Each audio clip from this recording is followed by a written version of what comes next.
Olá pessoal, hoje falaremos um pouco sobre o milho.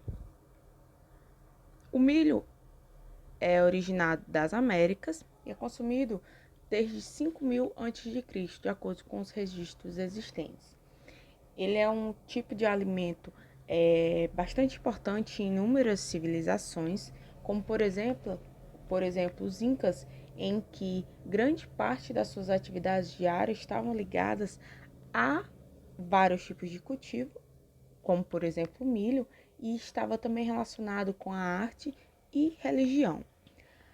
A espécie do milho é a Zea mais e as suas diferenciações são em relação dentro da espécie em relação à variedade. São pequenas modificações, mas que não os tornam outro tipo de espécie. Tá? O cultivo das Américas, com as grandes navegações e o descobrimento de novas terras, foi possível a difundição dessa cultura para outros continentes. Hoje, o milho ele é cultivado em todos os continentes do planeta. E foi com os portugueses que o milho passou a ter uma diversificação de uso, principalmente em pratos típicos portugueses. Atualmente, o milho ele é o grão mais produzido no mundo, seja por ele ser uma produção de uma plantação específica de milho, seja por ele participar da parte de rotação de cultura em outras culturas, como por exemplo associado à soja.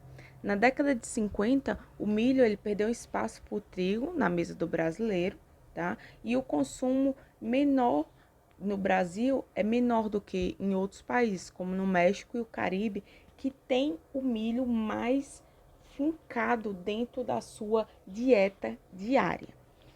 Existem aproximadamente 150 espécies de milho com diversas cores e formatos, como nós vimos aqui no slide anterior. Ele é um tipo de vegetal de fácil cultivo e no século XX passou-se a desenvolver várias espécies híbridas buscando ampliar a produtividade, ou seja, foram reunidas as características genéticas mais favoráveis para aumentar a produtividade, ou seja, para aumentar a quantidade de produção por área e também para melhorar as características nutricionais e de resistência a pragas. A principal fonte de energia dentro do processo de nutrição animal, sendo o milho, sendo o cereal mais largamente consumido nos setores principalmente de alimentação de aves e suíno. Ele também é utilizado na alimentação humana, diretamente como consumo de milho ou como derivados. Vários tipos de farinha existem, derivados, o óleo e outros alimentos que contêm o milho ou seus derivados como ingrediente. E ele também, o milho também é uma importante matriz energética na produção de biocombustíveis como o etanol. Como eu já tinha falado, o milho ele também pode participar dos processos de rotação de cultura, onde ele está associado a outra cultura para evitar o desgaste excessivo do solo. Cada cultura ela apresenta uma necessidade nutricional diferente das demais. Então, se determinada cultura necessita de um nutriente e após a colheita esse nutriente está em defasagem no solo, uma opção é você cultivar naquele ambiente, para também não ficar o local parado, sem produção, você cultivar uma nova espécie em que ela não vá sobrecarregar mais ainda o solo com a necessidade de determinados nutrientes. Um desses casos é o binômio que tem entre soja e milho, o que torna o milho como o segundo grão mais produzido do Brasil. Aqui nós temos uma imagem de um gráfico, tá? Do acompanhamento da safra de grãos, da safra 18-19. Observa-se que os estados que produzem mais milho são o Paraná e o Mato Grosso. No Piauí, a área de milho da primeira safra teve uma redução, nos últimos anos, aproximadamente de 10%, e a produtividade média esperada para a cultura no estado gira em torno de 3.359 quilos por hectare, um aumento de 11,9% em relação às expectativas iniciais dessa safra de 18/19. Aqui uma imagem, tá, de uma região importante no nosso estado, numa lavoura de milho da Baixa Grande do Ribeiro, que está presente nesse relatório da Conab. Aqui um comparativo de área, produtividade e produção do milho total, de todos os tipos de milho. Com destaque aqui, eu separei o nosso estado, ele mostra, por exemplo, nas 3 últimas colunas, tá? Da produção em 1.000 toneladas. Da safra de 2017 para 2018 e 18 para 19, houve um aumento de aproximadamente 5% na produção, tá? Enquanto que houve um crescimento de 15% na produtividade, ou seja, quantos quilos foram produzidos por hectare. Esse outro gráfico traz um comparativo com a participação percentual dos principais grãos produzidos no mundo. E nós temos um destaque para o milho, tá? Nós temos o milho com 41,6%, isso dados de 2017, tá? Seguido do trigo e em terceiro o arroz. Neste outro gráfico nós vemos um comparativo, tá? Da safra 17/18 e 18/19 entre vários países, tá? Dentro de vários países, entre a produção e o consumo. Nós observamos aqui, nos últimos dados da direita, nós observamos que tem o Brasil. O Brasil, nas 2 primeiras colunas, tá? Que é a coluna de produção, nós observamos que, em amarelo, a safra 18/19, houve um aumento na produção em relação à safra da coluna em laranja, que era 17/18. E o consumo também seguiu essa mesma tendência, um aumento de consumo na safra de 18/19 em relação a 17/18. E outros grandes produtores e consumidores de milho são os Estados Unidos e a China, como nós podemos visualizar os grandes valores nesse gráfico. Em relação à composição do milho, o milho ele tem uma estrutura visual bem diferente da do arroz e bem diferente também da cevada, do trigo e de outros cereais. Ele apresenta valores consideráveis de vitamina A, vitaminas do complexo B, proteínas, gorduras, carboidratos, cálcio, ferro, fósforo e amido. Também a casca ela tem um maior destaque pelo seu alto teor de fibras, assim como outros cereais. A maior que a qualidade nutricional do milho é a sua versatilidade para aproveitamento como alimentação humana. Ele pode ser consumido diretamente ou como componente na fabricação de balas, biscoitos, pães, chocolate, geleia, sorvetes e até para a produção de cerveja. Cada 100 gramas de grãos de milho, eles contêm cerca de 360 calorias, ou seja, é um cereal altamente calórico, sendo 70% dessas calorias provenientes dos carboidratos, 10% das proteínas e 4,5% dos lipídios. O endosperma do milho, ele é a maior porção do grão, assim como era no arroz. Ele é basicamente amido, a grande maioria dos seus carboidratos é em formato de amido, contém um percentual baixo, considerável de glúten, e tem baixo teor de gordura e outros componentes. Quem tem alto teor de lipídios, de gorduras, é o germe, assim como no arroz. A película que recobre o grão, ela pode ser processada e utilizada para a ração animal. Já o germe, como eu já tinha citado, ele é a parte que vai ter a maior concentração de lipídios, daí ser a fonte para a produção de óleo de milho, óleo bruto e o óleo refinado. E o germe, ele em si, fisiologicamente, ele é a parte vegetativa do grão. E ele também pode ser utilizado na indústria farmacêutica. A água corresponde a aproximadamente 16% do grão de milho.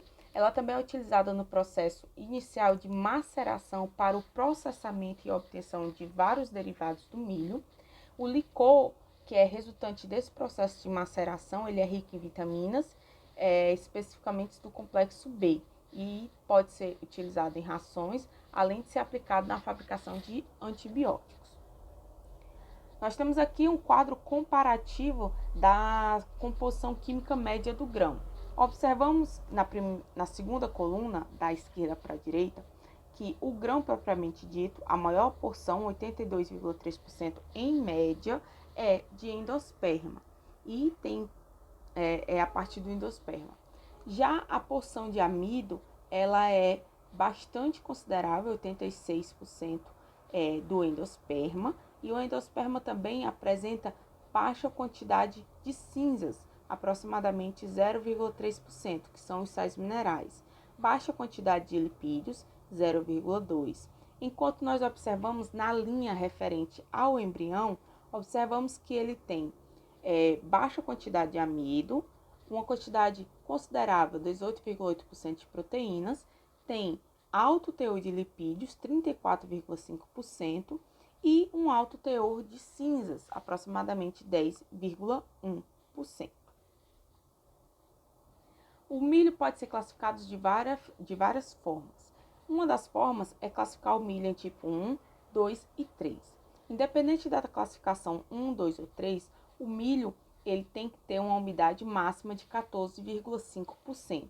O que vai modificar são os percentuais de tolerância em relação às matérias estranhas, impurezas, os grãos que estão avariados ou os grãos que apresentam algum sinal de brotamento ou que são ardidos, que são aqueles que estão passando por um processo fermentativo, tá? Então, o tipo 1 mantém a mesma umidade do tipo 2 e do tipo 3, de 14,5%, porém as tolerâncias tem a tolerância de 1,5% em matéria estranha, impura e fragmentos, ou seja, do que não seja milho, 11% no máximo em peso de grãos avariados e no máximo de 3% de grãos ardidos e brotados.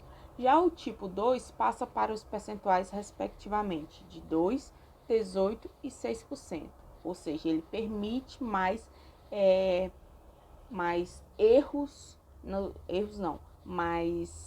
matérias estranhas, mais defeitos nos grãos. E o tipo 3 apresenta valores ainda maiores de tolerâncias, 3, 27 e 10%, mas mantendo a umidade máxima. Em relação à qualidade, os fatores, assim como todos os vegetais, os fatores pré-colheita, eles são fundamentais para a qualidade de qualquer vegetal, incluindo do milho.